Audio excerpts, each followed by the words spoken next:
அவ்வளவுதாங்க ஜெயிக்கிறது. ஒன்றை எப்படி ஜெயிக்கணும் அப்படின்னா நாலேஜ்ல ஜெயிக்கணுங்க. நாலேஜ்ல ஜெயிக்கணும். எப்படி ஜெயிச்சா பாருங்க மார்டின் நவரத்னலோவா என்ன 43 வயசுல ஜெயிக்கிறாங்க. அவ வேர்ல்டு லெவல் காம்படிஷனை ஜெயிக்கிறா. அவகிட்ட வந்து கேட்கறாங்க 43 இயர்ஸ் செரீனாலாம் வந்துட்டா. செரீனா வந்த பொழுது ஜெயிக்கிறா. அவ சொன்ன பதில் தாங்க இங்க இருக்கிற எத்தனை பேருக்குமான அந்த அறிவு. 43 வயசுல எப்படி ஜெயிச்சேன்னு கேட்குறீங்களா? என்னை நோக்கி வரும் பந்துக்கு என்னுடைய ராக்கெட்டிடம் சொல்லி வைத்திருக்கிறேன், அது என் வயதை அதற்கு சொல்வதே இல்லை.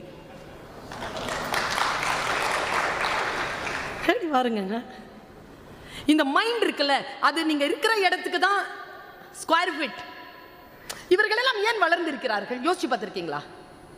இப்படி ஒரு வளர்ச்சி எப்படி சாத்தியம்? வாய்ப்புகளே கிடைக்கலனால எனக்கு கனியாக்காவை பத்தி தெரியும். நான் சின்ன வயசுல இருந்து பார்க்குறேன் அவங்கள.